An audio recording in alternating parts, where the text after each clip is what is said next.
भाई ये बताइए कि सवाल क्या है जल्दी से।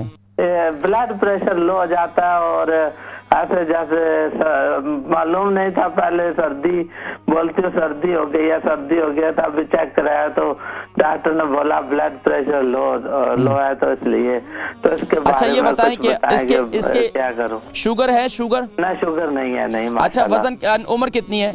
उम्र 50। वजन 13 किलो। ब्रेड फोर्ट से ताज़ीम भाई थे और इनकी उम्र 50 साल है और बता रहे थे कि ब्लड प्रेशर लो हो जाता है और इस पहले सर्दी लगती थी तो डॉक्टर को चेक कराया तो उन्होंने बताया ब्लड प्रेशर लो हो गया। इसके लिए आप ब्लड प्रेशर लो तो कोई इतनी बड़ी बीमारी नहीं है, कमज़ोरी हो जाती है, अंडे उबाल कर खाएं, सबसे बेहतरीन चीज़ है। सुबह नहार मुँह अंडा इस्तेमाल करें क्योंकि आपको कोलेस्ट्रॉल नहीं है तो कोई मसला नहीं है, फिर तो आप अंडा इस्तेमाल करें सुबह के वक्त में।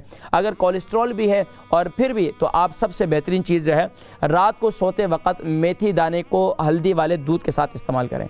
हल्दी वाला दूध किस तरीके से बनाते हैं? दूध को उबाल लें, उसमें हल्दी डाल दें और उसके बाद मेथी दाने को रात को इस्तेमाल करें। इससे इंशाअल्लाह जिस्मानी नक़ात और कमज़ोरी भी दूर होगी और इससे इंशाअल्लाह अज़ीज़ आपके ये ब्लड प्रेशर की तकलीफ़ भी लो होना ये भी ख़त्म हो जाएगा। इसके साथ साथ सुबह नहार मुँह आप हल्दी वाले दूध के साथ 3 खजूरें खा लिया करें, ये ज़बरदस्त चीज़ है आपके लिए इंशाअल्लाह। लेकिन अगर शुगर नहीं है और अगर शुगर है तो सिर्फ हल्दी वाला दूध पी लें और उसके साथ 3 बादाम खा सकते हैं आप इंशाअल्लाह।